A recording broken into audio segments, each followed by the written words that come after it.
Okay, so it's time for the side feedback. I've got the red line going down the middle of the treadmill to show you the midline.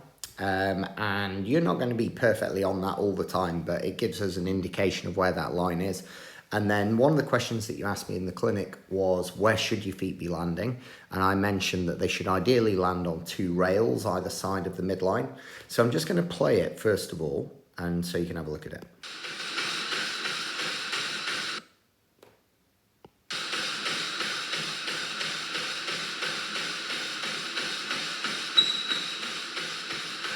Okay, so you can see there that the feet are moving back towards the midline. So they are landing very close to the midline, and that is something that we tend to see is associated with, or we call it crossing over. And it is something that is definitely associated with more issues around the foot, the Achilles, the shin, the knee, the hip, and potentially up into the lower back.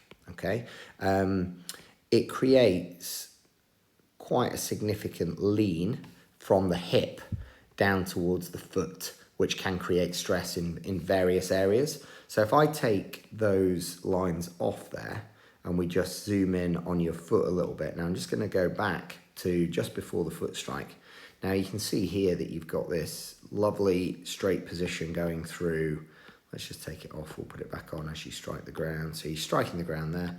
You've got this lovely straight position between the calf, Achilles, and down into your foot, slightly blocked off by this other leg or this foot because you run so close to the midline. But you can see here that as you load that straight line, there is a bit of medial movement here and pronation happening at the foot. Now, that might not be excessive, and if it's not causing you any pain, it's not something that we're hugely worried about. But there you go, you struck the ground. Let's just make sure that that's right down the Achilles. And then you can see that there is some movement towards the midline at the foot, which is a reflection of the foot landing close to the midline. It's not something that's necessarily a huge worry if you're not getting pain in the Achilles area, but it is something that will also place stress further up the chain towards the knee, the hip, the lower back as well. So something that we noticed on this foot is that you have got quite a pronounced outward turn of the toes. Now, you also mentioned that you tended, particularly in the ultra, on the inside of this left knee is where you get some of your discomfort.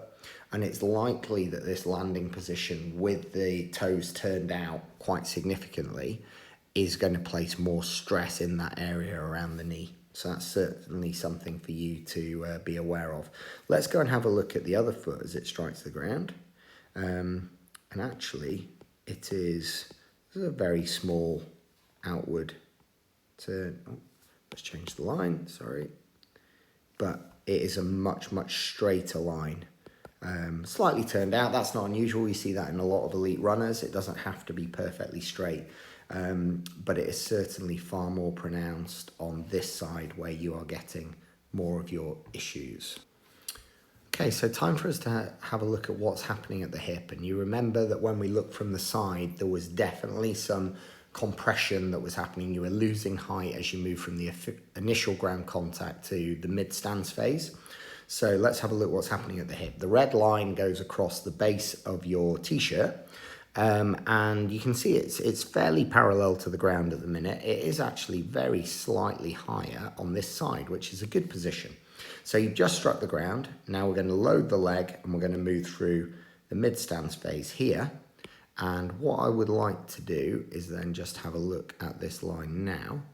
And it goes across, if I hit on either side of the t-shirt, is you can see that there has clearly been a little bit of a drop at this side. So this is called contralateral hip drop, and that is an indication for us that you have got either a lack of hip strength in the lateral hip muscles that stabilize the leg on landing, or you're struggling to activate them. So it is certainly something that we want to address. Now, this would be one of the things, many of the things we can address through running cues and running drills, but this is going to be something that we would address through good quality strength work to support your running. Okay, so it's really important to check what's happening on both sides. So you've got initial ground contact here. You can see you've got a nice parallel position at the hips at the moment. As we move through to the mid stance phase, what I want to have a look at here is this line. And you can see that actually you stabilize much, much better on this side. And the drop in this direction that was happening when your left foot was striking the ground is not there on this side. So you're stabilizing far, far better on your right leg than you are on your left. Just to mention, we've got this straighter alignment here, which is interesting, straighter line at the foot. So this is much, much better. And it's something that we want to see happening on the other side. So we need to make sure that we are working on your lateral hip muscles on the left side to help you stabilize on landing. And possibly, or it's important to point out that your issues are, or your most recent issues are to the left knee area that build up as you're doing high volume or even within your longer runs like the ultra marathon. There's going to be breakdown, but you're describing quite a bit of discomfort in that area, which is consistent with you having a lack of hip strength on that side, as we pointed out before. And so sometimes what we see when people are running is we see various compensations happening. So I've already pointed out that if we come down from the hip bone, you've got quite an inward lean to the leg. We know that you are crossing over the midline when you're running. And we've got this outward splaying of the toes, which potentially creates more stress around the knee in your case. We know that where the red circle is there, that you're getting some contralateral hip drop. So the muscles in that area are not stabilizing, so you're dropping on this side. And one of the compensations that I think you've got is, I've just put a line there towards your left elbow.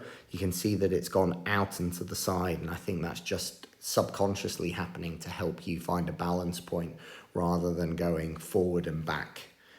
So that is something that we can look at. I don't think, if I draw one more line, I don't think it happens to the same extent on this side. And I think that that is probably a reflection of the fact that you're far more stable on your right leg than you are on your left. So if I take those lines off, I'm going to play it.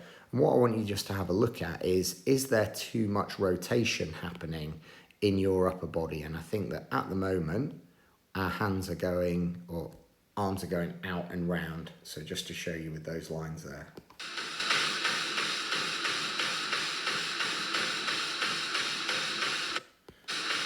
So I'm going to take those lines off for you. What I mean by this is the elbow comes out to the side, but then the hand disappears around the front. So it's potentially a sign of too much rotation. It's something that is quite often associated with people that cross the midline with their feet, because we're generating a little bit of lateral movement. And it's something that we can improve.